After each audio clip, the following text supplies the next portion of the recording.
We are super excited to be talking to Failureboys Productions today. Yep. Makers of Attack of the Tatty Bogle. So we brought that to you last week, and everything fell into place, and we were lucky enough to talk to these guys, and they're really great. They are. They were so delightful to talk to. It was a lot of fun. Yeah. A lot of fun. All right. So, hey, let's just get into it. Yeah. Because it's that good. Let's go.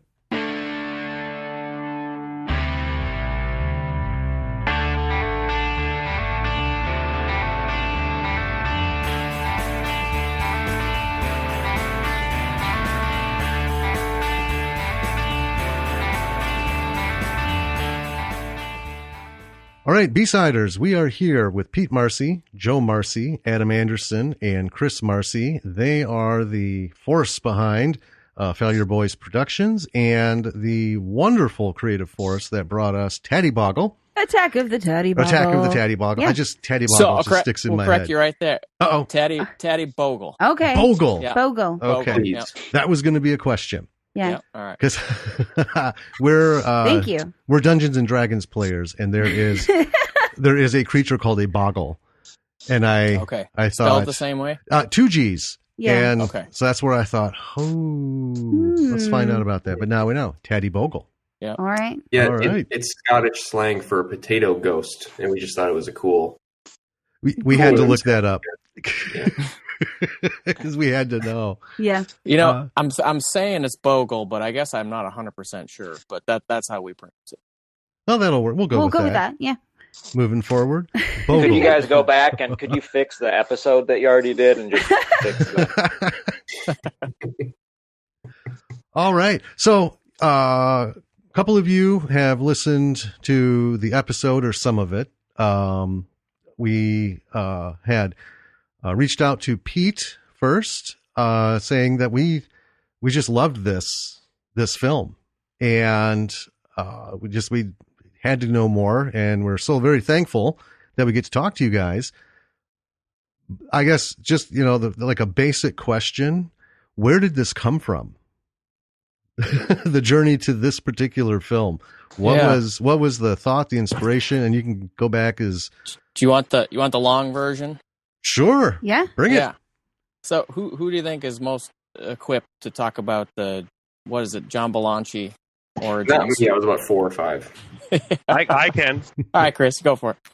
So we went on a trip to the Lake of the Woods in, I don't know, when I was 12, 13.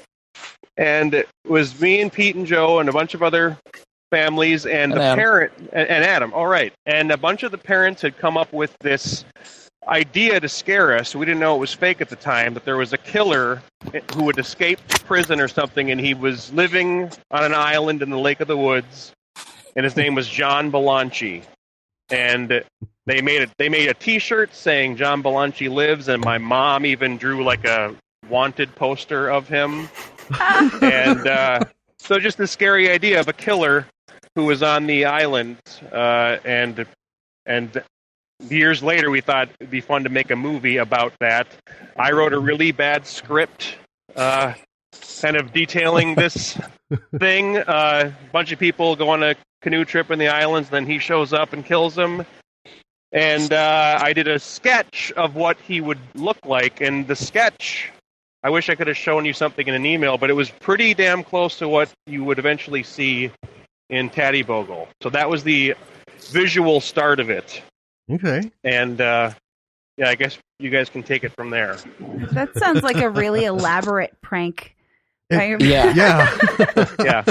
And Chris, you skipped over the part where we found the wanted poster in the basement. Did we all find it together, or did you guys find it and show me? I can't remember. It's so long I don't ago. remember. Like, we were kids, but I have no memory of that. No. It was like finding out, once and for all that Santa Claus is not real. Well, if there are kids listening, I don't want to spoil anything. They better not be listening. Yeah. Yeah, yeah, go ahead. I was just going to say, did Chris? I had to replug in my headphones. Did Chris talk at all about the kind of what kind of story that would have been the John Belushi script? Do you want to talk about that at all, Chris, or not? That was one of those 20 years later, and the killer is one of the people All I can Yeah. really remember is that it was going to start in the past, and one of the kids gets abducted and disappears. And so it's going to kind of have this haunting feel of whatever happened to this kid. We think John Belushi got him. And then as the movie would finish, you'd probably find the lair and maybe like the remains of the kid. And I don't really remember much beyond that other than lots of bad dialogue. So, yeah. Yeah, I went through a couple iterations, didn't it? And there was one where you kind of modeled it after Legend of Sleepy Hollow. Oh, right. The Right? Arvin. That one wasn't bad. It was kind of centered around a fishing tournament up in the Lake of the Woods. That one was Right. better. But ultimately, we kind of shied away from all of that. And I don't remember how exactly, but we ultimately just settled on... So we did a movie called Firefly, shot it in 2002, 2003, and then it had a pretty good festival run in 2005, 2006. Mm-hmm. And we hadn't done anything, since we shot it, and we were coming up with, ideas for what the next movie would be, and we all kind of settled on a horror movie. We just thought, and maybe you guys can remember better than I can, but that it would be easy, and we just kind of wanted to pump something out. And I remember we met in Chris's apartment and started talking through ideas, and we wanted it to be a very moody piece, and I don't know. Can you guys remember that period? This was so long ago. This was 2007 when we were doing this, so it's all kind of foggy right now. What I remember, this is Joe. I remember after Firefly had kind of done its year or 2 years of festival kind of runs, it premiered at Cinevegas in 2005, and then maybe a couple other ones. But then the next year, we cut out about 9 minutes of that movie, and it kind of had a nice secondary, run or whatever. But we had kind of been sitting around and felt a little bit restless, and we just wanted to get back in action to kind of kickstart ourselves creatively. And me, Pete, and Chris all have a family cabin. Adam has a family cabin. Both actually are locations in the movie. And we talked a lot about just kind of what scared you growing up and what's scary about being alone. So I think a lot of those ideas work themselves into the story. And yeah, we thought it was going to be quick and easy and fun, and we're like, let's just write something quick, shoot it quick, cut it quick, and hey, then we got a second feature out. Okay. Yeah. One thing that we really admired about the film was that well, first of all, it could have been longer. We could have had more. We would have ate that up. But yeah. Do you mean that though? Yeah, really. Oh yeah. We have gone on about we do, so we cover B movies in general, but we do a lot of horror on here because horror it's the easiest genre to get into when you're doing independent film. And because you can do horror without any effects, really. You can do the creepy kind of horror. Plus we just love horror movies. So there's a lot that we get into, but a lot of things as of late have left us flat because, there's been a turn where you need to spend an inordinate amount of time on backstory that has nothing to do with anything really. When we sit and watch a slasher or, we know we want some sort of just brutal, violent blood fest. I'm not terribly interested in this guy's, childhood and all the characters back to when they were 3. We like to see it hit hard. And that was one of the things about this. Yeah, it was a nice, gentle setup. And we were just speechless when he walked in, and I'm like, oh, all right. So here's the guy with the masks. Something's going to start. And it wasn't any long drawn out thing, but bam. I'm like, right. Oh shit, we're in it. Yes. And it just didn't stop after that. And it was really, it really was refreshing, and it was fun because it's just like hitting, pulling the gun, bam, go. And the race is on, and it was a full sprint to the end. Was there anything that you guys talked about or decided on how to introduce this, the Taddy Bogle? I know we talked about not wanting to give a backstory.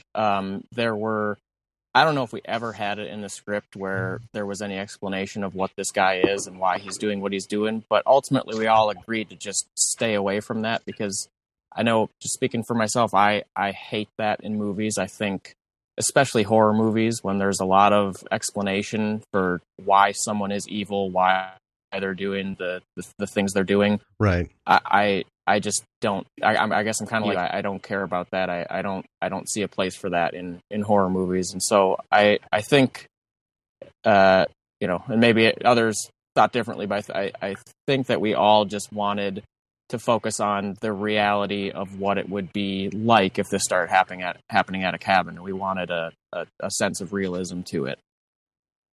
It worked. Yeah, I think we all agreed on that, but people have certainly complained about there not being an explanation at the end, which we've always thought is kind of funny. I mean, you guys, I don't know if you guys have noticed, but not a lot of people like the movie, so it's nice that someone. Well, that makes me wonder, though. I mean, not. I mean, this is a horror podcast, so this is no offense, but I agree with what you're saying about the last 10 years because I feel like with an example like Texas Chainsaw Massacre, part of why it's scary is how like blanket and velvety and deep the blacks are, and just kind of how gritty and gross it is. And horror films have kind of become, they feel kind of like very, very formulaic. And I feel like when people's expectations aren't met, specifically like really rabid horror fans, I feel like that can be very disappointing, maybe more than other genres, where it's like, this isn't what I expected. There's not a lot of gore. There's not day for night. It's not, color corrected to look, teal and orange. It's a very, right. I don't know. That was intentional, I think, and in part because we didn't have the budget for, the monetary or time budget to like set up lighting, but also we just didn't really like that look. We thought it would be scarier to have it be a little bit more muted. We shot it. We shot it on the DVX 100, so it was a mini DV camera that we, at the time we shot Firefly, that had just come out, and we were just amazed that we could actually shoot at 24 frames per second, and as many independent filmmakers were at the time. But this was 5 years later, I guess, and some HD cameras had started coming out, and we decided to shoot one more with the DVX, and part of that decision was that we wanted it to be kind of not cheap looking necessarily, but just kind of lo-fi, I guess, for lack of a better term, just right. Kind of gritty and grainy. And what's funny, I don't think this is true for everyone, but I think now when 10 years later, when we were finally finished with it, I actually think that kind of helps the movie a little bit, that it's really, the visual images is kind of low quality, and now it's, at least for me, it's not really impressive anymore to see a movie that's crisp and clean. It's not a bad thing. It's just that, back in the 2007, that would have been really impressive because still a lot of low budget productions couldn't afford to get an image that was so crisp and clean. Whereas now that's not really an indication of a right. high production quality. Yeah, and I think because we have all people are filming in 4K, and we have all these like fancy new TVs with really great graphics, that the super crisp, clean look it's no longer something that's super novel, and it no longer has that like value to it. Yeah, it has a sterility to it. We spoke with Hilton Ruiz, who did Zombie with a Shotgun, and he brought up the fact that like everything on Netflix, all the Netflix stuff looks like they just walked from set to set with the same camera and the same setup, and just shot everybody's scenes and stuff, because every single thing on there looks the same, and that's kind of what's been coming out. And what your choice was perfect, because one thing, we had a discussion about horror movies, going all the way back to the 30s. There's a certain feel to the old horror movies, and all the way up through the 70s. Like Halloween you watch it on its original format, and it has that feel to it. You watch the 4K digitally remastered, cleaned up version, it doesn't feel the same. Right. The original is grittier and grainier and tonally darker. And I think with the ability to film in 4K and have the super clean, crisp imagery, like people have sort of forgotten that, visual storytelling is an art form, and the camera that you use, the kind of way that you make it look on film is part of the storytelling. Mm-hmm. Yeah. Right? Yeah. And I tell you what, you guys did great. I mean, that's one thing I commented on in the episode was the lighting.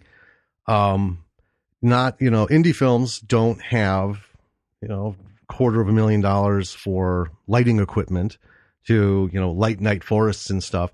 But all your guys' stuff looked really good.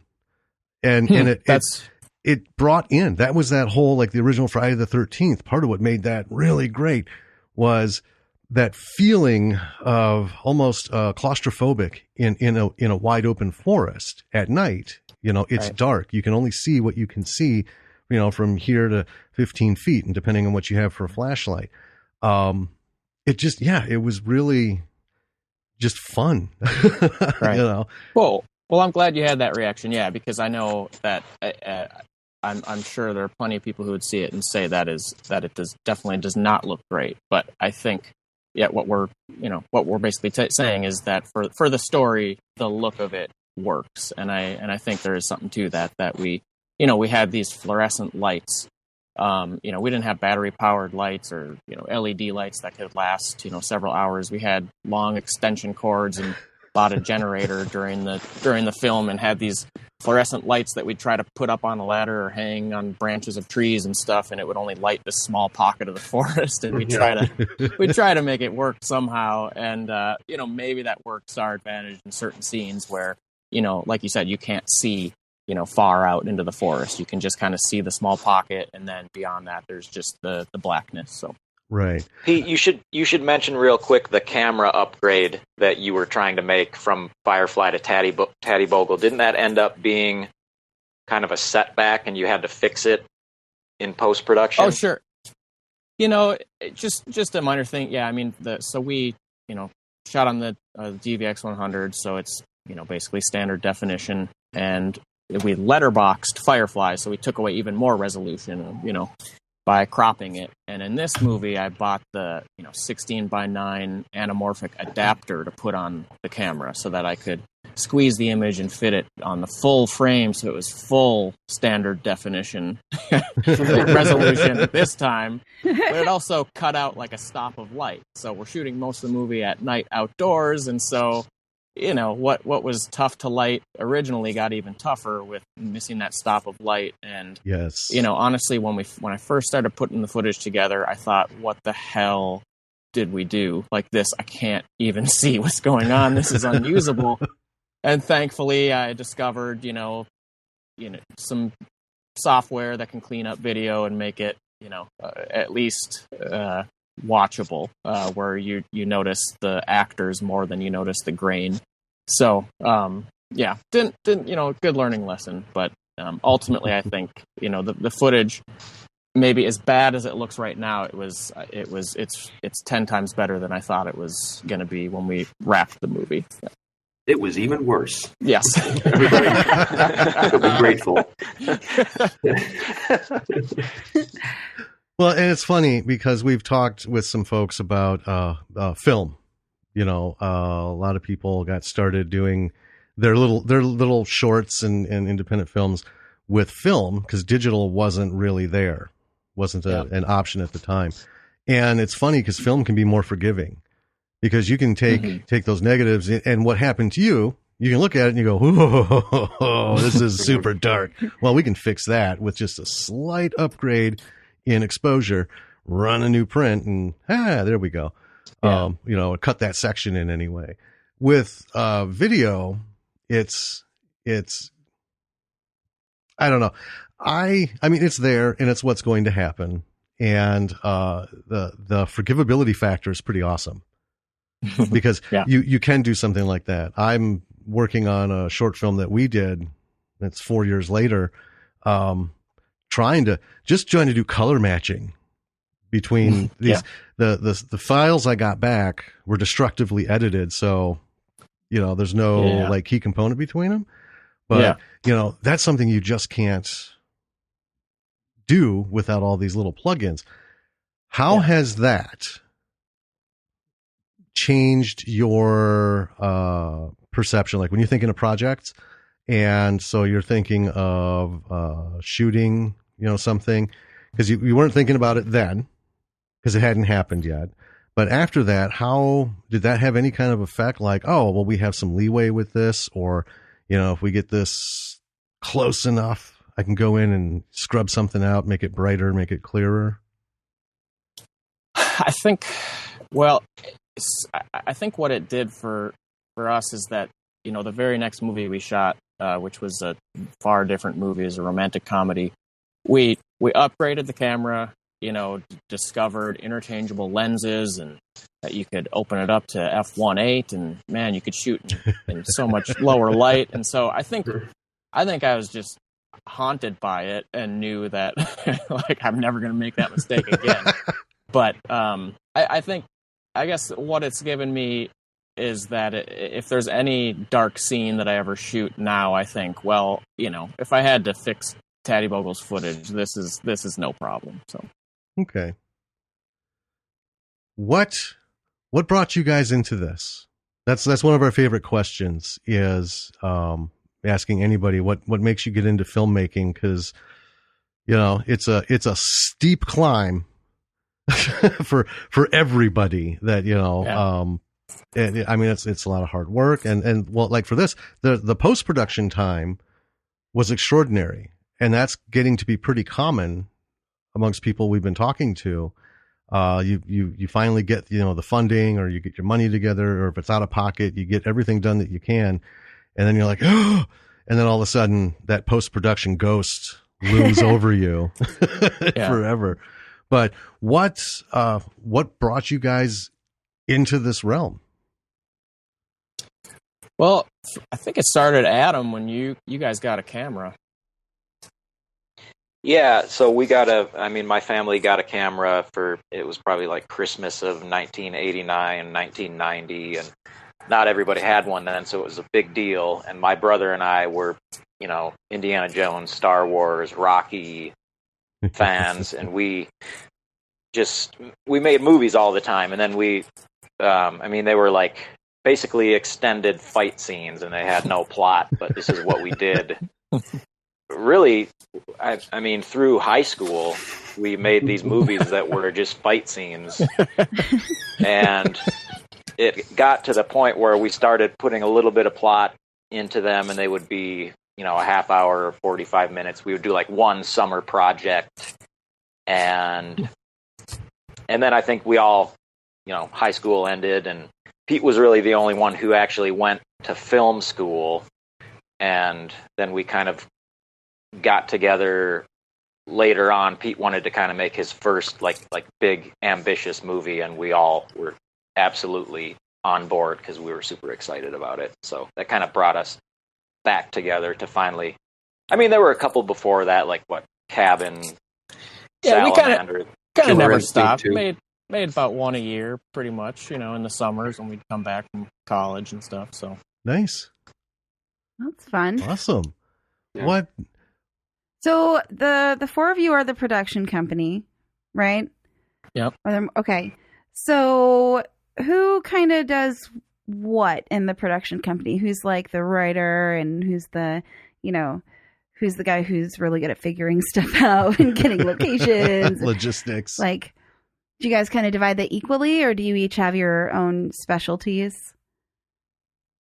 I think it varies from project to project, and we actually haven't worked together in a long time, and that kind of goes back to the post-production piece, where it kind of was all something that I took on, and that's why it took so long. And throughout that time, life happens, and we kind of do our own things. But I think when we were making a movie every couple of years, it was, we'd all have ideas, and there are various writers based on, just the project. Like Firefly, Chris and I wrote the script. Teddy Bogle, we all came up with the story. Adam, Joe, and I are the ones that worked on the actual screenplay. And then the romantic comedy was something that I wrote myself. And, I think there are, some of us have, strengths that others don't. Like I know Adam, I would say, kind of takes the lead when it comes to producing and getting locations and things like that. But it's certainly something that all of us do as well. And that's really a big scramble. It's like anybody who can find something or find an actor or a location and scheduling has always been really tough because it's not.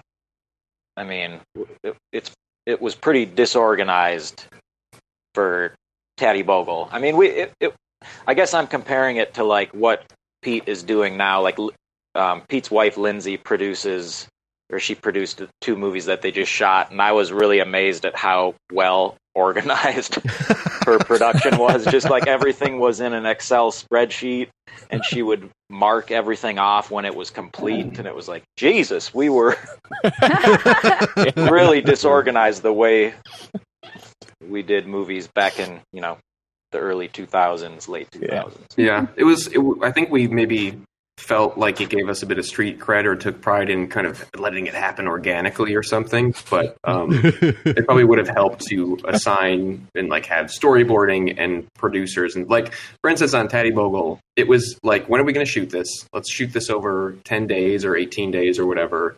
And then, okay, we need kind of this many people, this many basic characters. And then, okay, break. And everyone just kind of went off and said, okay, this person will do it. This person will volunteer their time. Because we didn't have any money, so we're just asking people to give up their, evenings and weekends and holidays and stuff. So I think like a lot of the extras and smaller roles were friends of mine. Pete's doing all the post-production. A lot of the props are Chris's. The locations are just locations that our family owns, or families own. And we just kind of go around begging and doing things where we can find them. Is there anything percolating? I mean, that's going to bring you guys together again, or is it, we fully understand the life happens, and there's a lot of folks out there who think, oh, indie filmmakers, you're living the life. Not really. We get up, we go to work. That's why we're doing this on a Saturday, because during the week it's murderous to find time to try and do anything, much less put time in for a film. But I mean, do you guys have anything on the horizon to all come together, or is it just kind of, if it happens, it happens? Yeah, there's nothing on the horizon. There's no project that we're working on right now. I know Adam just mentioned I shot a couple movies this past year, and Adam's the lead in one of them, and Chris has a minor role in the other one. So there's a little bit of a reunion there, but I think we've just we've established our careers and our, the different paths we're on, and Joe's animating now, and, Chris is driving a truck, as we can all see. Yep. So it's, there's nothing in the works right now, but I know recently, a few years ago, I quit my mortgage job and focused on movies again, and that's why Teddy Bogle is finished, because I never found the time to complete all the post-production for it until I left my job. So I'm trying to focus on filmmaking right now, but there's no Failureboys project in the works right now. Well, it happens. But I think there might be in the future. Just personally, I could see us working on something in the next it's decade. It's not like it's a closed door. Right. It's just like, I mean, the way I think of it is like I've kind of gotten to the point where a lot of stuff I've done with film has fallen off, but I still like always think, well, I'd like to write a good screenplay someday, and if I had someone shoot it, I would of course hand it to Pete, because it's, he's still making movies and he makes good movies. So well, we'll keep our fingers crossed, because one of the things that works is, the dynamic. You can. So like Pete, you're making films, and it's one of those things when you're casting, you have to have people who, the actors have to have a dynamic together on screen. Doesn't matter how good they are at the part, they got to sell it at that level. But from the creative side, the dynamic that you guys have, I think would swell into, something that you did together, especially at this stage. Cause it's one of those things, more mature, a little more life experience. Like, Adam said, the spreadsheet bit, hey, we could do this neatly. So yeah, I mean, we'll keep our fingers crossed, because I think, and I hope that you guys are able to do something. I will say, there are 2 more feature films that it's on me. I have to get them available and streaming. Just kind of working through some of the final forms and whatnot to get them out there. But so what are we these do have, genre-wise? Genre-wise, Firefly is a sort of sci-fi thriller. Hard to define, but I guess I'd put it as a kind of sci-fi thriller that has some drama and comedy in it. And then Shingle Life. The Shingle Life is a romantic comedy, and those all have all of us in the films, and a lot of the same actors that you see in Teddy Bogle.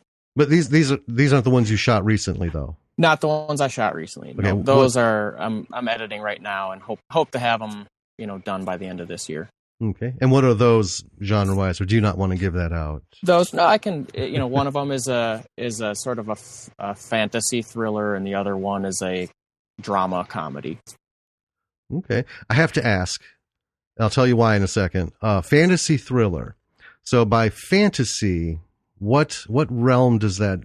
Do you want people's minds to get into? Are you talking, Lord of the Rings fantasy? No. Or just far out but not sci-fi fantasy? Far out but not sci-fi. Okay. Gotcha. Good way to put it. Yeah, kind of of today's world, but with maybe a supernatural element added. Okay. I can buy that. Yeah. Because I didn't want to have to yell at you in an interview, because fantasy. If you sit back and you just go through Prime, Hulu, Amazon, and you go through fantasy, if they have it, Hulu doesn't even have a fantasy genre on the list. We're finding things on there that are neither fantasy, sci-fi, anything. It's incredible the loose definition they've given these genres these days. So I was just curious. When I was in high school, there was a class called, I think it was mostly sci-fi genre books, but it was called speculative fiction, and I always liked that term. It'd be nice if there was a kind of a genre of our world, but this is tweaked, or this is a little bit different. So maybe it's, I don't know, that seems maybe closer to it than fantasy. I think in Hollywood they call it grounded sci-fi. Some of the producers we've talked to is that's the big thing, is everyone's like sci-fi. So you go up to them and you start to talk to them about sci-fi, and then they'll be like, oh no, we want grounded sci-fi, which means everything right now is exactly the same, except he has something magical in his fingertip. Science or whatever. Okay. Do you think a lot of that is just trying to identify the trend right now, like Black Mirror, and then we basically want to do a Black Mirror, and that's what they're calling it? Or do you think it's... I think for a long time, sci-fi got kind of a rough ride. It was sort of like packaged and put away, and people weren't really getting, like the Star Trek films were waning as they kept coming out. Star Wars had been gone forever and ever. Nobody was really doing these epic sci-fi films anymore that were way out there. So they needed to bring it. I think the audiences are just, I don't want to have to think. I don't want to have to get to know all this. Like we watched Altered Carbon when they released that on Netflix. And I looked at it and my first thought was, oh my God, I wonder how bad this is going to do. Because there's a lot visually, a lot to take in. And then, they're trying to explain as much as they can to the audience so what all this stuff is about. And I think audiences just got used to having stuff spoon-fed to them in tiny increments. And, a grounded sci-fi, what do you have to think about? Nothing. The guy's driving a Ford You know, he lives in a 3-bedroom house in a subdivision that all resonates with people. Oh, but wait, he has a magic wand. Okay. All I have to do is I have to concentrate on the wand. And hopefully they'll explain it to me. But that's the only thing that's out of place here. Right. Kind of thing. Right. So I think it is the trend. But I think it's shifting now. Well, I think part of it is a trend, and part of it is budget conscious decisions on the part of production studios. That is true too. Mm-hmm. Yeah, because effects are pretty easy to animate.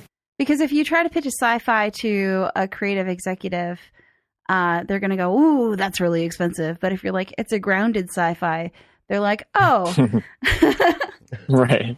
We have a sci-fi pilot, and we've had a number of producers tell us this is awesome, but it's super expensive. It's not grounded at all. And it's way in the future, different world, everything. And, you know, not being anybody, I mean, we're nobodies, you know, nobody's going to put in however much money. It's funny. At a convention, I was talking with Kevin Sorbo about the pilot, because we had him sign the script. I love that guy. TV Hercules from Mound. Yeah. From Mound, Minnesota, yeah. And he's like, so how much would this cost per episode? Like, I don't even know, man. Where do you even come up with that? You know, I couldn't tell you. That's right. A lot. It's a series that takes place mostly on the ocean. So I'm guessing you're going to have some really big sets to put blue screen behind, unless you're going to film it on the ocean, Kevin Costner style, which is enormously expensive. Yeah. Grounded sci-fi works because you just need a 3-bedroom house. You need a Ford automobile. And that's it. And then you run to the dime store and you pick up a plastic wand. Bam, movie. Yeah, yeah. I think that makes more sense with indie, versions of it too. Because I think before Firefly was making its festival stuff, but even after that, I think we had very big heads. I don't know if a lot of people you interview have kind of reflected this, but we kind of all thought we're going to be famous. We're now in. So the next kind of huge, epic, sprawling idea we have, that's just going to go into production. And then you just realize how big of an undertaking anything creative is, and that if you're not paid up front, you're not gonna start building some epic fantasy world. It's just not. You couldn't stay sane and do that. So I think there's another part of it, just to preserve your own sanity, or think this could possibly be produced, or we could possibly do a pilot of this without, going $1 million into debt. Yeah. Yep. We see a lot of calls for scripts under 1 million. Mm-hmm. And I don't know. I mean, Pete, probably you are the most qualified out of everyone on this call to, give an estimate, like what could $1 million buy you, for a film of A, B, C, or D genre, because I have no idea. I know the short film we cost us a couple grand out of pocket. That's with everyone working for free. Yeah. I don't know. I'm so. I don't know if I am qualified to say it, because I every movie we've done has been made for 10,000 or less. Even the two that I shot recently were just, very micro budget, and but I know I like to do a lot of aspects of filmmaking, including visual effects and sound design and all of the things that, typically would be, where you'd hire an effect, something to do the work. And that's where it could get pretty expensive. So I like to see what I can do. I'll invest the money in software and then learn it and try to, to work things out on my own with, as far as visual effects or other elements that are typically pretty expensive for, in the filmmaking process. So that's kind of where I save money. And, so if I hear $1 million and I think, I don't know if I could even spend $1 million on whatever I would create, but, I think if I had $50,000, that would be incredible, to be able to hire some people to help out with certain aspects of the production. But, so to me, it's like, I'm in the, 5 digits. That's where my head is, and when I'm thinking of filmmaking. So I think of $1 million, and I just think I don't know what how would you? It almost seems too complicated to me. How would you? What do you do with all that money? Seem to you'd have to hire someone else to manage your production and Well, I think in Hollywood, I think it's easy to spend that kind of money because you're paying union rates, right? Yes. But jumping back, the way you said, you spend about $10,000. It's a tone that we hear from everybody, like, I know it's not a lot of money, and in terms of film production, right? Yeah. But here's the thing: like we spoke with Anton Doiron in Alaska, and he did Space Trucker Bruce, and we love that film, and he all out of pocket about $10,000, but he built all these sets. It's very homemade looking, but it rocks. And it's funny. I think indie filmmakers know how to actually spend money. It's that whole thing. You do the best with what you've got. But we've seen some indie films that have been verified at like 100,000, 150, 200,000. And we're looking at it and we're like, where did the money go? Is the guy driving like a new Lexus? And because it didn't go into the equipment, and it certainly didn't go into production. No, it's true. I mean, they're really, especially nowadays with how cheap cameras are. It's kind of hard to tell a difference between a $10,000 production and a $500,000 production a lot of the time. Yeah. Yep. I don't know if this is too far of a stretch, but I almost feel like we have kind of a contempt for something that looks really polished too. Like when we try to get things into festivals, that one of our conversations was always like, oh my God, hopefully this will make the investors ask what could they do with $1 million. But yeah, like Pete said, I don't even know what we'd do with more than $100,000. And we'd probably hire a famous actor. That's who'd get most of the money. Realistically, Get Michael Keaton. Yeah, you see this indie film that Michael Keaton just did? Holy shit, it's awesome. Yeah, exactly. So, and to Pete's point, I listened to your podcast about this, and the deer outside the tent. Oh yes, that was all CG. That was all Pete. Really? That was right. footage of a deer that I rotoscoped frame by frame, and then color corrected to fit into the shot. Yeah, that was time consuming and not fun to do, and I would never do it again. But yeah, we didn't hire a deer handler for that. Well, it looked great. Yeah, well, good. I think it works because it's a standard definition, and you can't really see the that it doesn't quite integrate with the scene. But I thought it worked really good because it made the reason we were on about it for me was it made me think of the old TV show Northern Exposure. In the opening credits, they have a moose walking down the street, and it's because a moose actually wandered on set that day. And they just shot it and just let it. It was there for like an hour. They're like, nobody bug it. He'll leave. Yeah. And so I thought, wow, is this one of those where you're getting set up all of a sudden, the buck doesn't care. Well, I'm glad it works. Because, I think as we were shooting it, didn't quite know how we'd make that work. Because it's supposed to be the deer making the sounds outside of the tent ultimately. But, didn't even have the footage yet to rotoscope. Well done. Going back to what Joe said about festivals and the polished look, I think there is almost a bias for something looking too polished because, I think it falls back into what we were talking about earlier, that very formulaic, these horror movies and stuff, or any production really.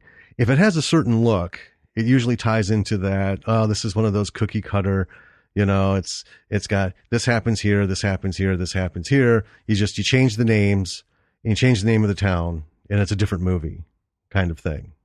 Mm-hmm. And I've noticed, I don't remember who it was. I was watching an interview with some filmmakers, and they were talking about things like Sundance, where Sundance these days films like Kevin Smith's Clerks would never have made it in, because the things that make it there are these big dollar productions that they're just hoping to get a distribution deal. Yeah. It's almost like a showcase now. Not having done the smaller circuits, I mean, is that kind of the sense of the smaller festivals doing that kind of thing, where it's not so much a celebration of, independent filmmaking beating the odds and getting that work done, as compared to, everybody's lined up for their NBA draft. They're just waiting to get picked. I don't know. I mean, I think Firefly went to about 10 festivals, and, at the time, this was 2005 through 2007, and I mean, I don't know the numbers, but I know that the number of submissions to festivals has at least doubled, probably tripled, if not more. So there's just so much content out there that's being submitted to festivals that I don't even know how people get through all the submissions with, the volunteers they have. And I know that's a filmmaker fear, where you submit your film and, does anyone even watch it? Right. They watch past the first 5 minutes and all that. And I mean, when we submitted Firefly to Sundance, we had that fear, especially because Firefly, shot on mini DV, and it opens actually with a sequence that's a purposefully bad movie made by one of the characters in the movie. And so we were worried that, no one's even going to make it past the first couple minutes of this, because they're going to think this is the movie and they're going to shut it off. But, it didn't get into Sundance. But the thing is, a couple months, like a month after the Sundance Film Festival that year, I got an email from the head programmer at Sundance who said he saw Firefly and thought it was great, and they didn't have a room for it in the festival, but that's how we got the invitation to Cinevegas. So that gave me a lot of confidence that there are people, even the biggest festivals, who do watch your movie, who do, make a decision based on the quality of the film. I think I can't comment on every festival, but I've actually been kind of surprised and pleased by, how much attention, our small movie and our small movies have received from certain festivals. So, I guess I'm not too worried about what gets accepted and what doesn't, as far as big budgets. But I guess I will say that Sundance, it seems, that has kind of gone in the direction of accepting, more like large budget films, but that I look at and think that's not an independent film. But, I think there's just there's just so much content out there that, well, I guess I've kind of lost my point here, but I don't know. I guess I don't know. I haven't had too much interaction with festivals recently to really be able to comment on a trend, I guess. Okay. I can dig it. Back then you had to go to a film festival to really see indie movies. I mean, it's weird how that's changed, and I'm surprised. Pete, you said that submissions have tripled. Oh, I don't know. I mean, I think I've read articles on just how many. Yeah, but definitely, maybe back in the day, I don't know, 1%, 4%, whatever submissions would get accepted. Now it's under that, under 1%. It's just weird to me because you don't really need a film festival anymore to get distribution, because you can just go directly to Prime. Yeah, Right. Yep. Right, but if you want to get like a lot of money for your distribution, you want it to go to those big distro companies rather than like self-distribution. And get a couple sell pennies out. Totally sell out. Well, also something I've wondered. I mean, especially Adam and Pete have both hinted at the, I guess, response to Taddy Bogle, to bring it back to us. I think finding a distributor probably really helps with how to package and prepare a prospective viewer for the experience. And one thing that I was thinking when Pete was describing, like just how many applicants there are, it does feel a little bit like maybe that's why so many indie films are so polished. They're just kind of ticking all the boxes of what's going to make someone turn this off in the first 3 minutes. Okay, I have to eliminate all of those things, all of those weaknesses. Yeah. And so they focus on the kind of the packaging. Whereas we, I think, probably focused a little bit more on what we're sick of seeing. And I think that's actually what drives a lot of the plot, or a lot of to me, the draw of Taddy Bogle is just not focusing on clearing the hurdles, but making something that maybe bothers you and continues to bother you after you watch it. Right. Do you think, any of you think that indie film is being watered down, kind of like organic, like the word organic, when you go in the grocery store? When it was first started to be used, it was, oh, well, these people are, growing them in their backyard. And of course it's going to be more because they're putting into it. Now, with no real FDA guidelines on what organic is, almost everything is organic. And indie film, it was hard to make. And like you said, you had to go to festivals. They weren't easy to find. And they were like pure art. You had to figure out how to get an expensive camera. And now you can make it on your phone. Yeah. And, I mean, do you think the proliferation of it is kind of, I don't know, making it more mainstream because of what you said?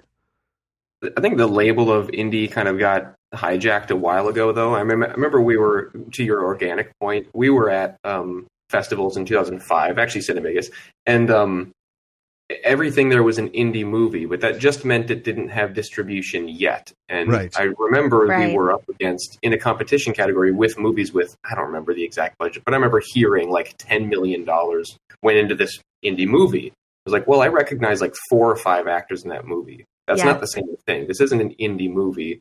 So I think and I was wrong, and just probably salty that we weren't going to win.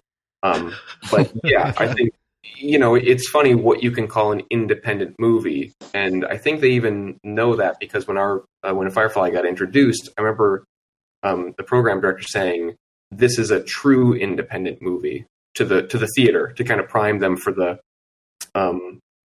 lack of quality. Oh, that's really interesting. To hurt your ears. Yeah, just for the fact that it's a bunch of nobodies, and it's it was done on their dime, and I felt like that was telling to me that there had to be kind of a separate announcement to say, okay, this is an indie movie, but we actually mean it this time.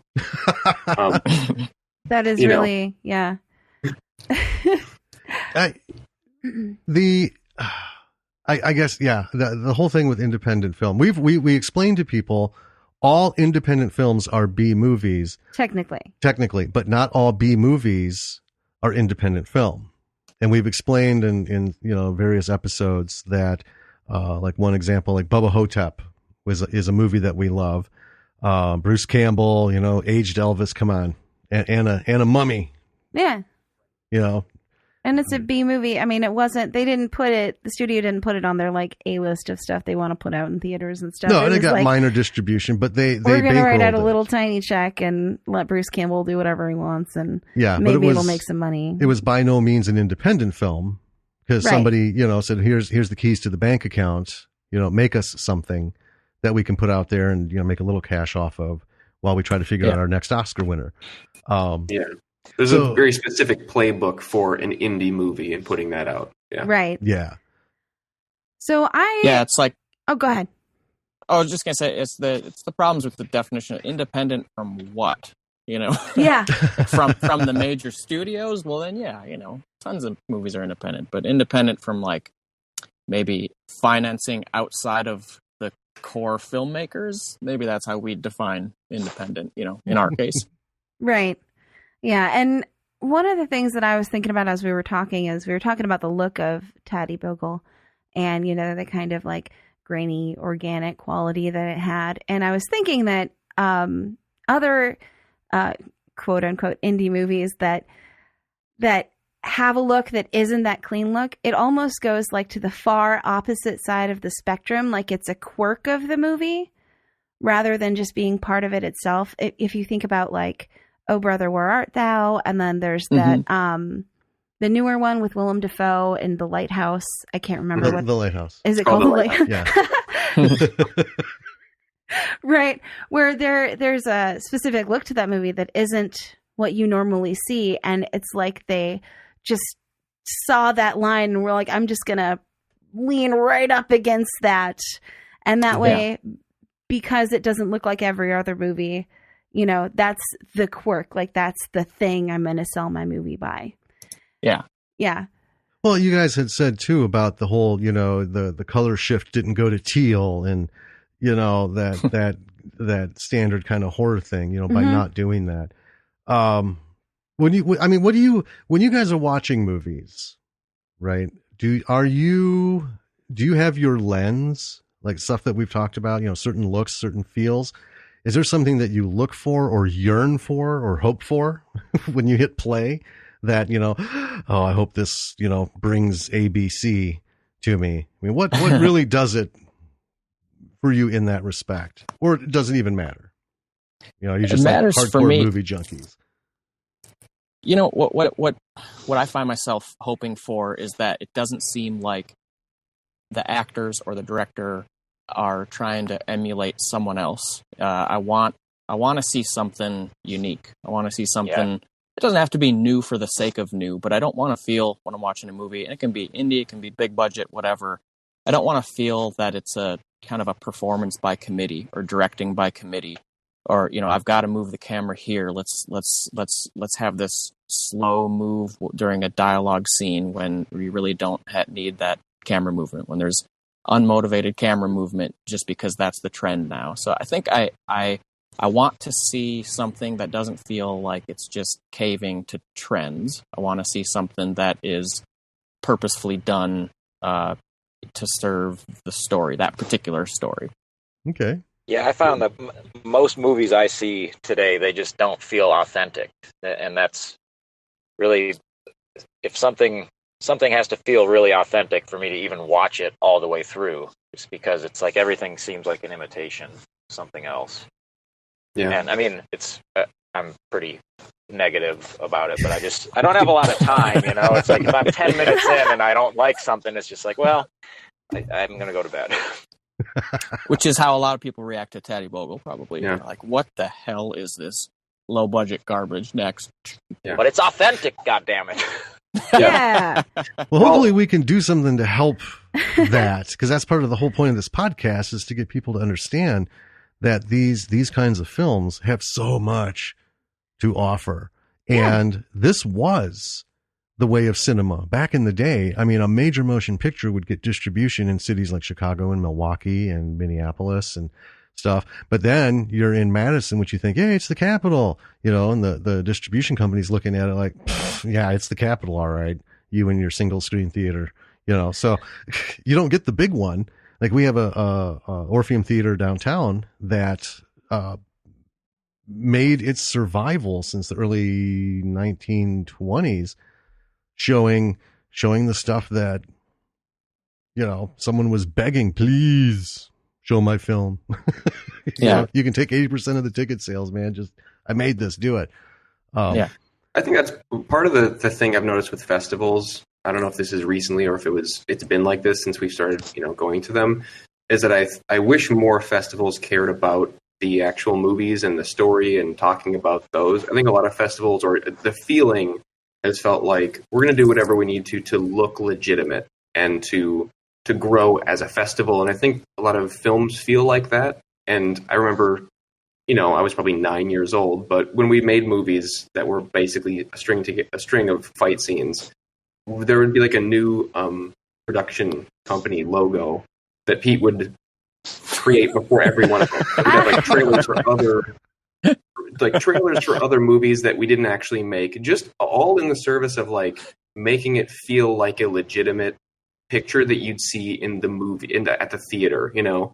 And I think there's some pride, but also some healthy shame in looking back at that attitude that really makes you avoid anything that feels overly slick, or like you are trying to like proving that you understand the trends and that you're in the big leagues, you know. So I think if we maybe zagged a little hard the other way, I look for something that surprises me now. That's probably the one thing that, like, if I feel like I can see where the scene's going or where the movie's going, I kind of turn it off. And one of my favorite things, I don't think people maybe meant this as a compliment, but I read a couple of reviews or got feedback on Teddy Bogle that said, "Oh, I thought when this happened that this was going to happen," and I kind of like that it surprised people. That it didn't, what they thought or wanted to happen didn't happen.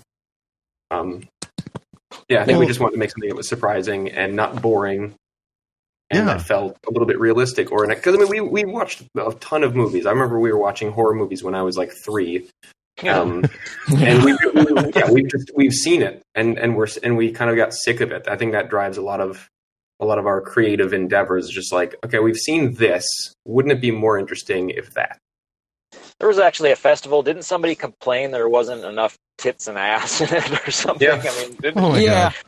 Yeah. Guy walked up to me. Yeah, said that. That is something that we've noticed in indie horror. A lot of them rely heavily on nudity. Almost like it's a prerequisite. Like you need to have 4 tits. Yeah. And 3 bare asses, 1 full frontal, and it's almost like someone's in the background going, "I'm making an 80s tribute film," because that's all they had in the 80s. They were just, bouncing and bleeding. That's what it was about. And like, is that really a horror movie? I mean, we joked about ending the movie with a crane shot pulling up, and Lindsay would be sitting on the back of an ambulance with a heavy blanket, being handed a cup of coffee by a patrol officer. You know what I mean? Just the standard horror movie ending where maybe she meets somebody and they fall in love. Like, weirdly, there's a lot of other kind of meet cute elements to horror movies, and all sorts of like moralizing and judgment that the villain carries out. And it's just like, well, what the hell is this? Is this a horror movie, or is this a fantasy for people watching this movie? It's weird. It never feels gross and horrifying, and we kind of wanted to focus on that a little bit more. When it comes to horror, based on for that whole feeling thing, what strikes you guys most? Practical effects or CGI?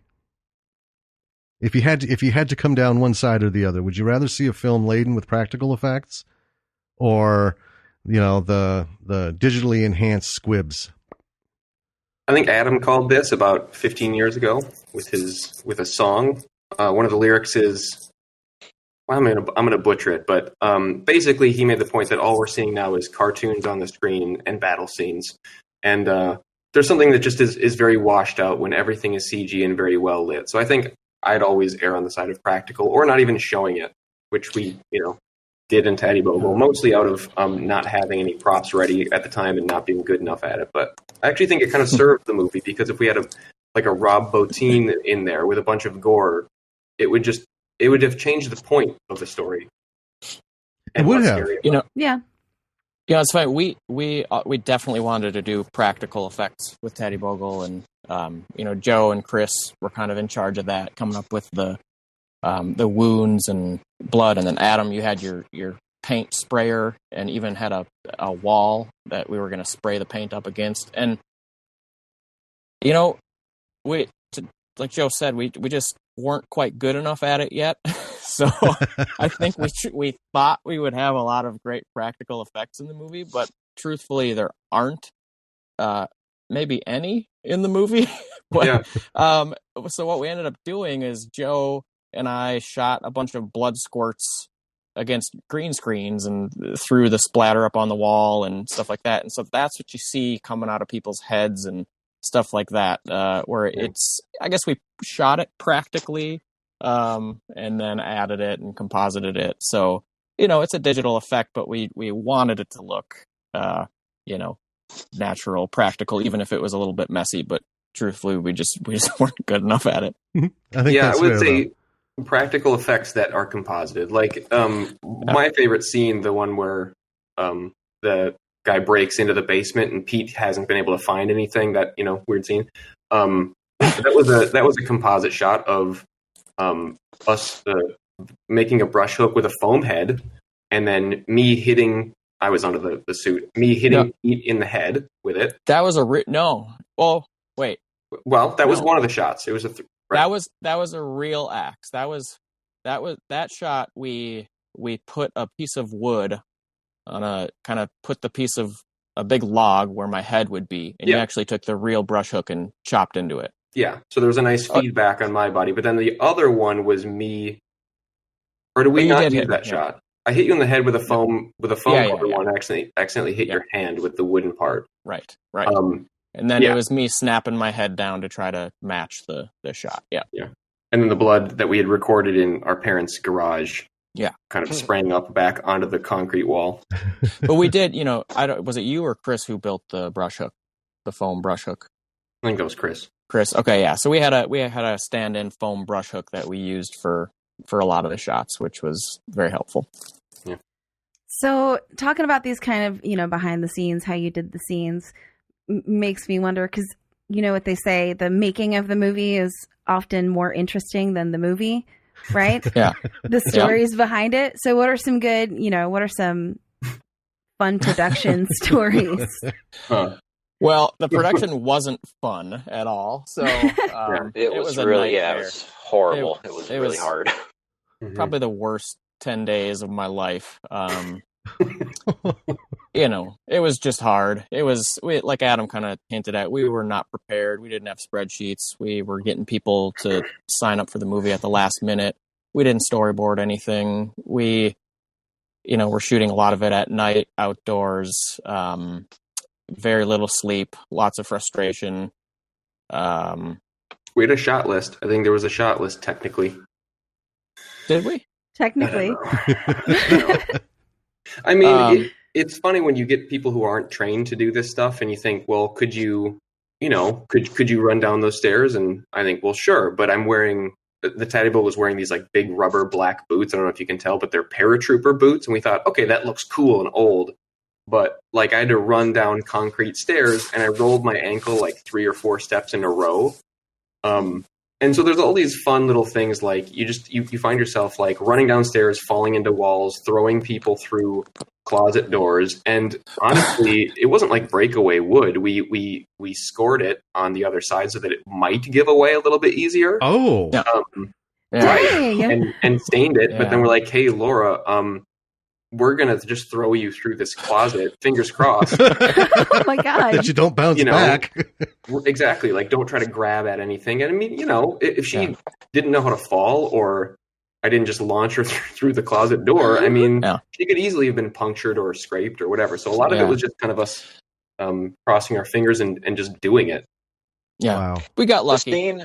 There's kind of a funny story about the death scene, Pete's death scene in the guest cabin basement. We went up there later to shoot it. Was it like a month later, or was it a couple of weeks? And we got in October. Yeah, so we drove all the way up. It was 2 hours away from where we lived, and we got there to shoot this scene. And we had our hollow door that Joe was going to chop through with the axe. And it was going to be backlit, and the room was going to be foggy, so you're going to see rays of light as he chopped through it. And then we realized we forgot the fucking fog machine. So we had to go out, and we bought a pack of Marlboro Reds. And Joe, Pete, and I we had 3 cigarettes apiece in our mouth, and we were just smoking up the basement. That was our fog machine for that. For that setup. Oh, we were so sick after that. Yeah. Oh man. And we had been shooting. I mean, we had like the weekend to get a bunch of pickup shots. So I think like we hadn't been sleeping for a day and a half, and it would just be like, okay, take a bunch of rips off these 3 cigarettes, blow them out. Okay, and then quick, Joe, pull down your leather mask, shut the door, pick up an axe, and then just wail on this thing and bust it open. And then let's start. Yeah, and then let's do another one. Let's do another take. Yeah, man. that was not fun. I got an arrow in the leg. That was fun. A real arrow? The razor tip arrow heads that Joe screws onto the arrow. He actually had those. Yeah. When we were filming the scene when the Taddy Bogle is racing at him and he turns around and falls into a mud puddle. Well, the arrow went right into his leg. Oh. Yeah. Oh my God. It wasn't too bad. It was more of a slice, but those were real hunting tips, and they were brand new, and it just sliced right through my jeans. And because in that shot I have to turn, slip, fall in the mud, and then rise back up and shoot the arrow. So it's not like we could use fake tips, or so we told ourselves. Is that standard definition, filming in pitch black at night's really going to pick up that arrowhead? We're not going to win the Oscar, okay? If we have fake tips. So yeah, I fell in there because it looks pathetic in one of the shots. I kind of fall in there and I go, it's the shot. It's the shot that's in the movie. Yeah. Okay. I think it has to be. You have to pay tribute to the injury by putting it in there. Really leaning into the gritty realism. Yeah. There you go. Right. Yeah. And then other than that, there are just lots of little stories. We shot this in 2007 on a mini DV camera. So they did have big chunky batteries. Those ran out. I think somebody had to drive into whatever the slightly bigger town to a Best Buy to get a backup battery. We shot entire nighttime sequences where the flashlight was dying, and then we, later look and be like, yeah, this whole sequence just kind of sucks. What the hell are we going to do now? We're going to reshoot this. We put a flashlight in the bigger flashlight so that it could still have light because it ran out. The batteries ran out, and there was one.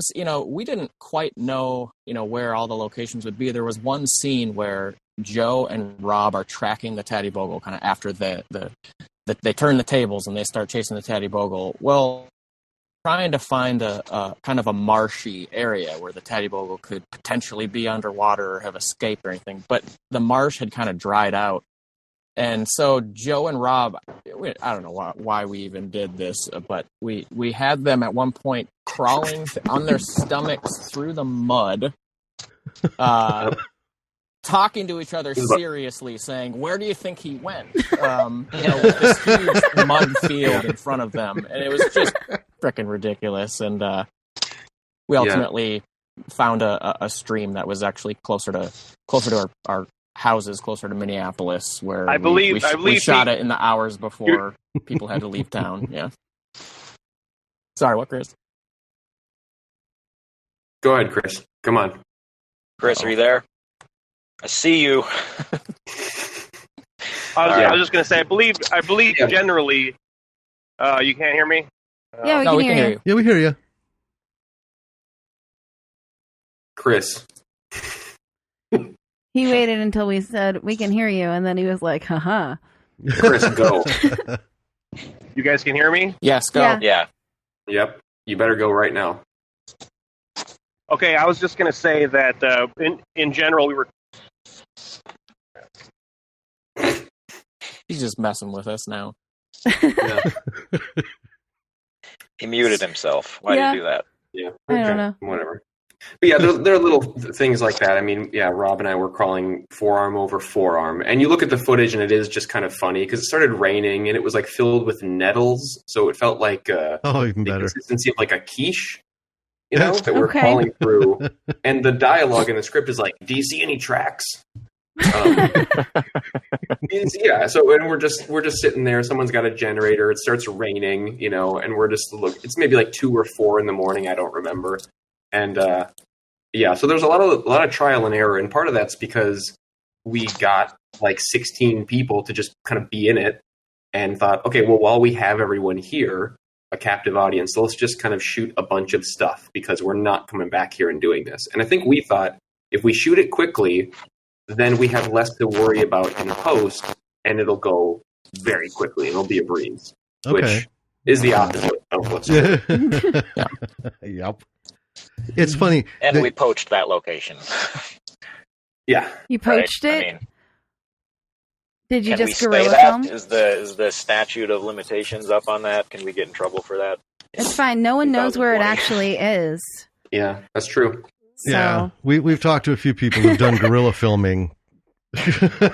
and they're like, that's pretty much what we've done. I don't think we've ever, at least on any of the features we completed, we all just kind of asked if we could shoot places, shooting without permission, saying thanks very much, and then leaving. Well, mostly permission. That's very much independent. Well, yeah. Sometimes you have to do what you have to do, right? Yeah. Yeah.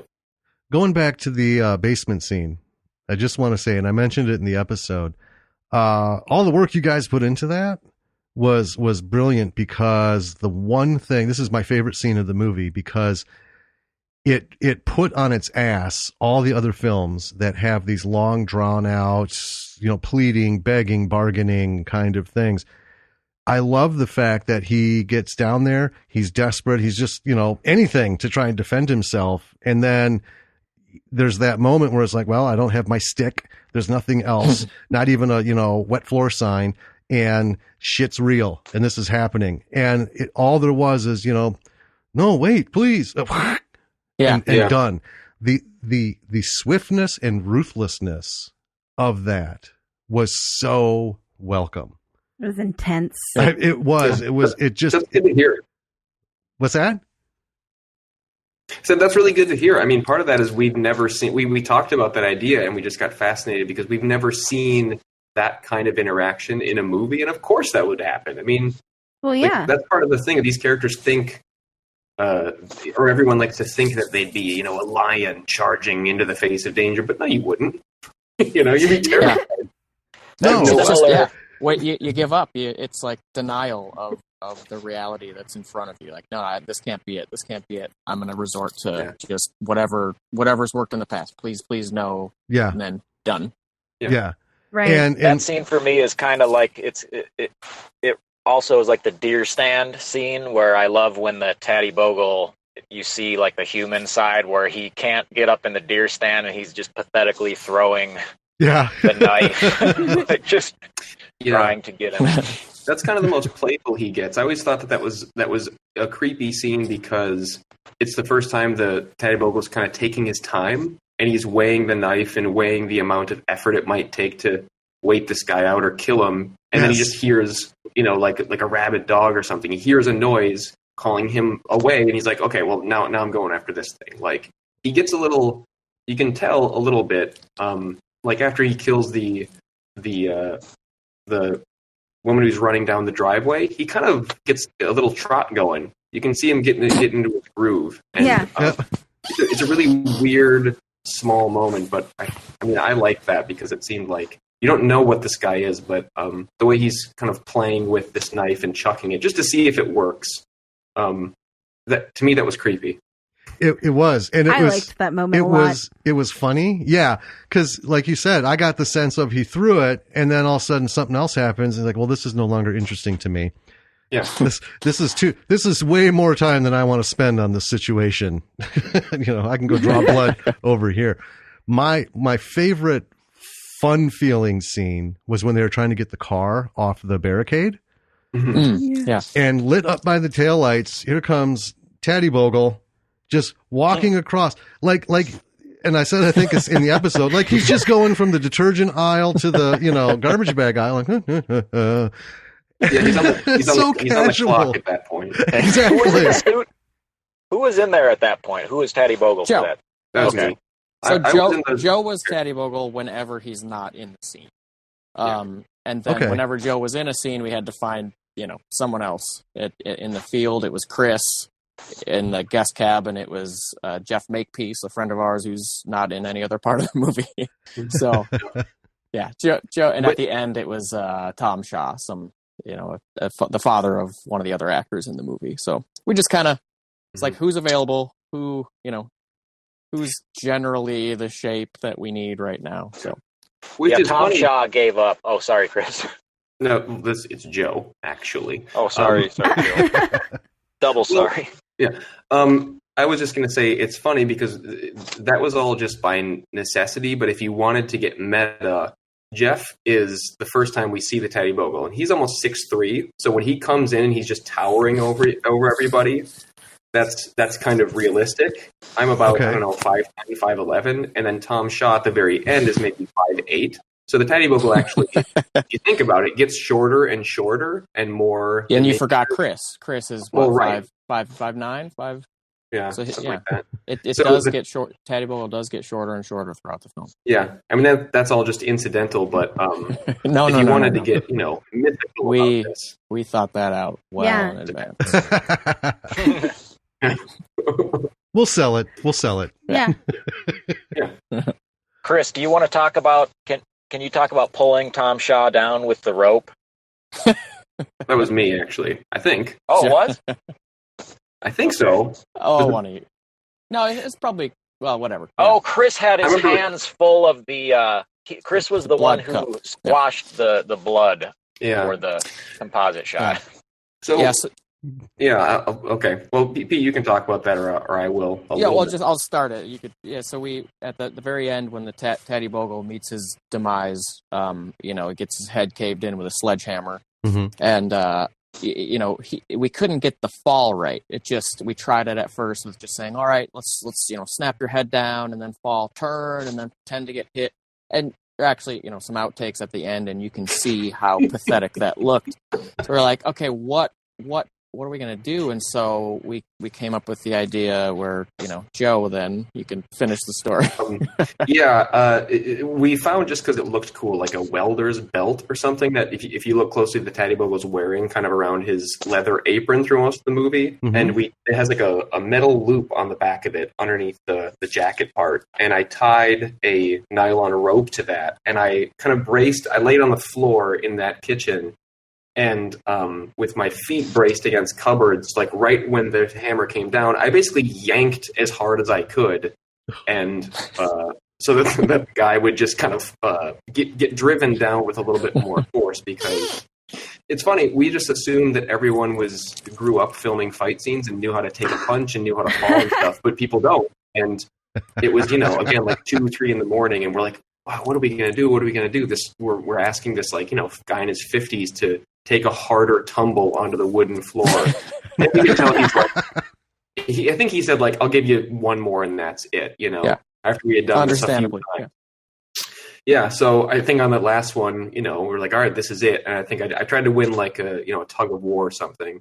We just pulled him down and he, fell on top of me, and it was like, all right, that's it. Then he drove away. Yeah. Excellent.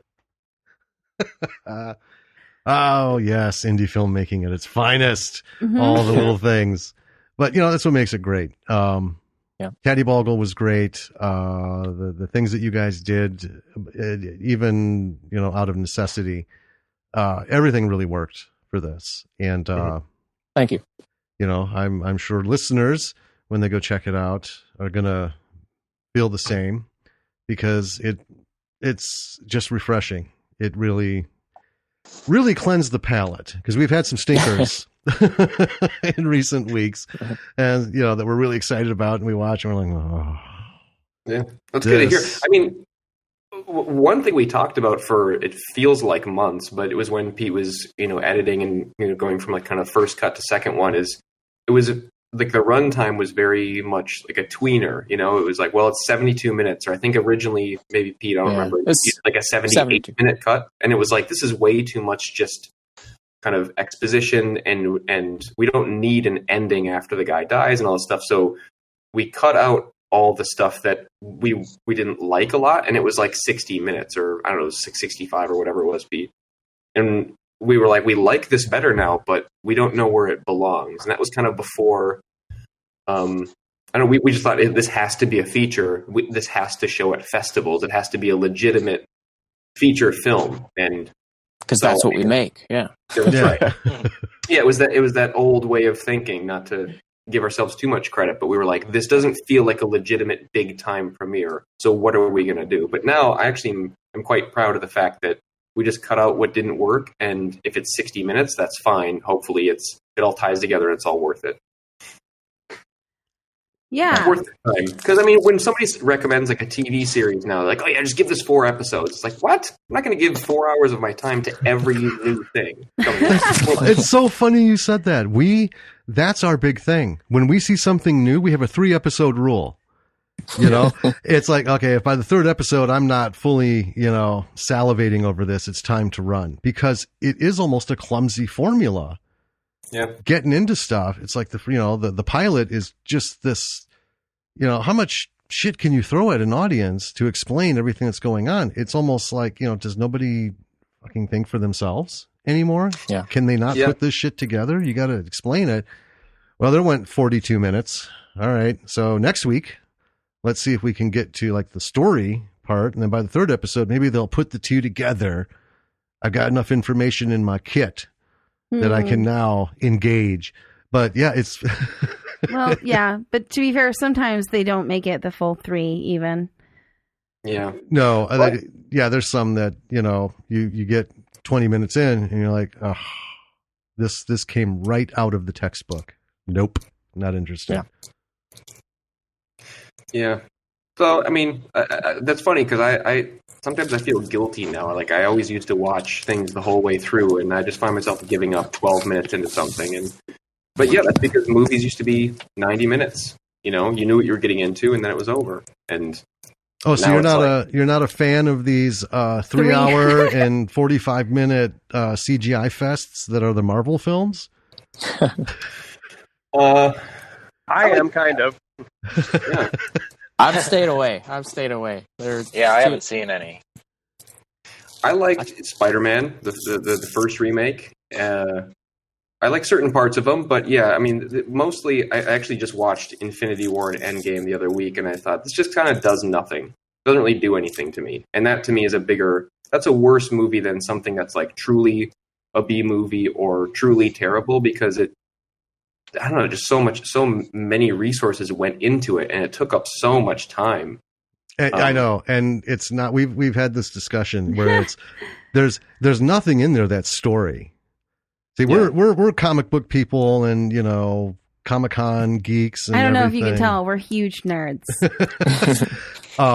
And the films I'll take your word for it. were exciting because it was a way to share with our daughter a new, outside of the comic books kind of thing. So, it's coming to the screen. This will be fun.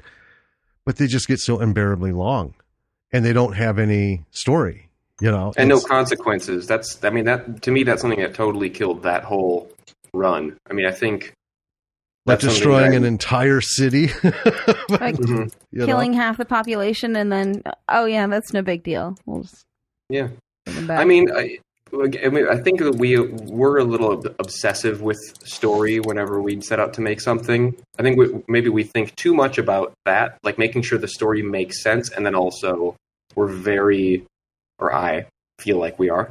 I've always been very mindful of what the audience, giving them something worth watching, So part of that to me is setting up the stakes and then, being held accountable, like holding them accountable to those stakes. I just feel like anything less is really showing some disrespect to an audience. So how dare you? How dare you practice the art of storycraft? And you know what? That is exactly what's missing with all this stuff. The formulaic, storycraft isn't all exposition and backstory. It's not, 90 solid minutes of CGI with no conversation. But that's Hollywood. That's the big boys love that stuff. And jumping way back to the indies these days, everyone's trying to tick those boxes to, rub shoulders. They want to be invited to the red carpet thing where they have real photographers and not Aunt Erda with her little Kodak. I'm so proud of you. I also wonder if parties too. If people don't even know why they like some things. Like, I mean, Game of Thrones, if you guys watched it, part of the reason I think that got really good is exactly because you thought you knew who the leaders were, who the main players were, and then they just get killed over and over. And that void that gets you a little bit excited about, well, what the hell's going to happen now? And, there could be a lot more of that. We called it the Walking Dead syndrome, because Walking Dead was doing that for quite a while. You just, anytime you feel happy for someone, it's like, oh, God damn it, they're smiling. They're not going to make it out of this episode. They had a happy moment. I feel so good for them. And then sure enough, thwack, out of nowhere, they're killing headliners left and right. And that's what made Game of Thrones fun. Well, I think in Game of Thrones, though, a lot of them didn't even get a happy moment before that. Yeah, no, that was a pretty morose setting all the way around. I think that's why we liked killing Pete in the movie too. I mean, just because it seems clear at some point when you're watching, like, okay, this is the guy who's going to make it through, or make it to the very end, or at least get his. He's kind of a little bit sheepish in the beginning, so he was scared. So he's going to find his courage. He's going to find his courage. Yeah. Yeah. No. He's going to die begging. Well, and the fact that you guys didn't have any nudity, it made it hard to pick out if a woman was going to make it, because that's the formula too. Everyone's running around tits out, except the one in the triple layer cardigan. She's the one who's going to make it, right? Yeah. She's not even going to show ankle. Right. Yeah, the moralizing. the reason Rob and Joe are running through the woods is because the field that they get cell reception in is across the highway through a different set of woods, and that's the same field that they were in the opening of the movie where Rob finally gets it. So, yeah, you know, it's funny listening to your podcast on it. It became clear to me that we're not famous, and so like just seeing us for 30 seconds on the screen is not enough to like remember. Oh, that's this guy. Like if we're nobodies, it's harder to remember who we are and the context and whether or not it's cool that these two characters are now paired off in the woods somewhere. Especially with that many characters, yeah. Well, and I would say. Oh, go ahead. I was just going to point out that I was surprised. You guys actually got quite a bit. I mean, you picked up on like most of, you know. I was proud of you guys. Yeah, I was too. Me too. Thank you. It felt like it had an amount of like thought and intent that really surprised. That I think we kind of hoped that people would have while watching it, but it just, you know, I feel like it's too much to expect most of the time. Well, we watch movies hard, and we talk about a lot of times it's not, you know, your fault, it's not the writer's fault, it's not the director's fault. We miss something because we're taking notes. I mean, the whole thing is to get it right now, not watch it and then reminisce over it. Afterwards, because we might miss something. We might like have something slip our minds, or and there's a lot of times I'll miss little things like names or, you know, certain look because I'm typing away, and you don't hear it. Yeah, you know. The one thing I think you missed was when the reason Pete goes up into the deer stand is because the flashlight runs out of batteries, and there's a flashlight in the bear bag. Right. So he didn't just I knew that. I don't think we. For convenience. Just for fun. Well, I think that was in my notes. We take separate notes and then we mush them together, and sometimes we miss little bits because we don't get the exact same things. We word it differently. Well, because Jimmy typically writes like, this is what's happening, and then he'll break off for his thoughts, and I just kind of write this like stream of thought of consciousness. Those are my notes. And it usually works. Yeah, but I did catch the bear bag because I remember that being up there, and then he pulled the light out. But that was well, I missed it. Yeah, that's all right. My bad. You got names I didn't catch because I was too busy. Also, I'll bring up one more example of something with depth if you want to create it. The pontoon scene. You guys remember when you were talking about it, you thought, okay, if that was mine, I would vet that list. There's no way that this mix of people is together. But you said there's no way that guy's coming up, right? Who? He wouldn't have them both. He's the bull in the china shop, right? Oh, yeah. Yeah. But I thought it was interesting, like, you said, like, why would that guy have everyone up there? And I like to think that the host was thinking, if we get everyone away from society and onto a pontoon where we're grilling food and just hanging out, then we'll all get along. And people just seem to find a way to get into conflict with each other, even if we're totally removed from. I buy that. Yeah. See, one thing about us, and listeners will understand, is we're not big crowd people. So if I was having a party, that's how I see it through my lens. Be like, there's no way that shit would happen at my party because I'm not having it. I'm on vacation. This is a hard-fought, hard-earned free time moment. And the last thing I'm going to have is any number of people on lists that we have. They're like, nope, that's not the one you invite to the party. Nope, that's not the one you bring to dinner kind of thing. But we're, not everyone sees things through the same lens. I totally get that. But we get it. Because there's a lot of instances in films where, people of different backgrounds and views come together. Also, that happens in real life sometimes. Sometimes you go to a get-together and you're like, oh, I don't know this person. And then suddenly you hear a comment or a couple comments. You're like, oh, and you're suddenly asking, who do they know? Are they friends of who? And that stuff kind of happens. And maybe even that, makes you get suspicious of one or two of the people on the boat as the movie goes. But yeah, I don't know. I think it was just a good scene to instantly make things very tense and uncomfortable. Well, and we did wonder, is this one of those instances where is it somebody here? Right. Because you didn't have that formulaic introduction of who, there's going to be a murderer and all this, blah, blah, blah, blah. I was like, well, is one of these guys really just that into their opinion? They're just going to snap and go batshit, And then, like I said, it was just, I guess not, because this guy just rolled through the door and whack, we're in. When you watched it, did you think, oh, I bet it's this person? Like, how much of your energy did you devote to trying to figure out the movie, or did you not really? Or like who was the real guy? Who was the real killer? I don't know that I was trying to figure out who was the real killer. I think I was trying to figure out, like, where is he going to go next? Is he going to go in this cabin with all these people who are, like, the survivors that were not in the, Yeah. Well, in the beginning, I was looking at characters. Is this going to be one of them doing it? And when he came in for a little while after that, I was, okay, so who are we not seeing? That kind of thing. Right. He's the situation. Yeah, he is hardcore. This isn't like Jason where he kills and then vanishes into the fucking ether for however long it takes till he needs to kill again. He's stomping through and killing. They're screaming and everything. Mm-hmm. But then I just got so engrossed in him killing and the screaming. I didn't care. I was like, oh, I was having so much fun with the unpolished, the unbuffed version of someone going through just tearing people up and their reactions. And, what are we going to do? We'll grab steak knives because that's all we fucking got, and he's however tall and coming through with an axe. It's this or nothing, man.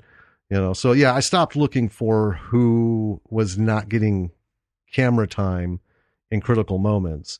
I was just waiting for the next, where's he going to be kind of thing. Yeah. I was liking those little moments throughout the film that were very realistic in how people were reacting to the situation. Like the guy in the bathroom who's just frozen. Yeah. Just right. Like when I first saw him, because he's there, and then it cuts away, and there's some killing, and then it's back to him. And the first time I was like, "What is he doing?"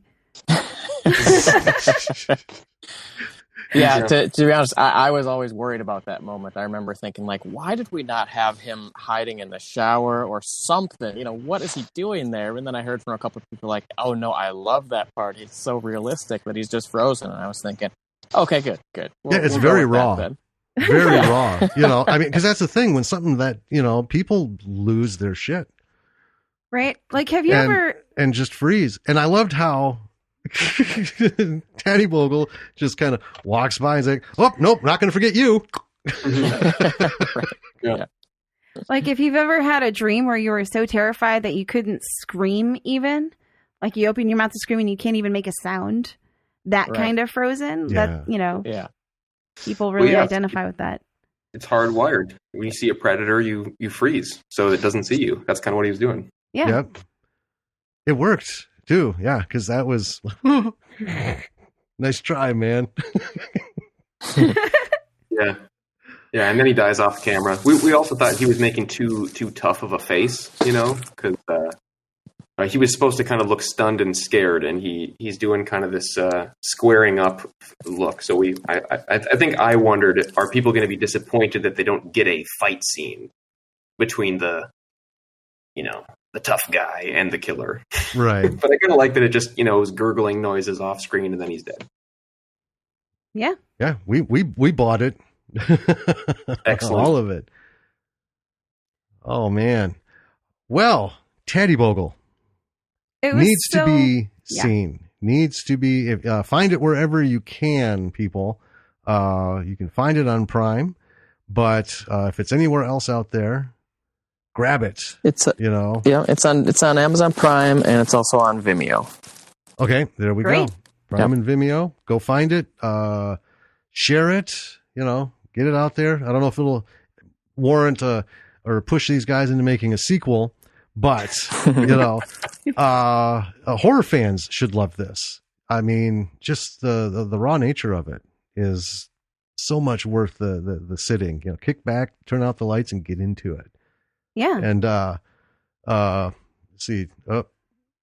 Chris. We lost Chris. Chris, he's been coming and going. I think he's in that wobbly area. So it's okay. let him know for us that we so much appreciate him being on. And yeah. This has been really fun. I've loved hearing all your like stories and yeah. And if he comes down this way with that mask, he will buy him lunch, clearly. Yeah. He might take you up on that. Yeah.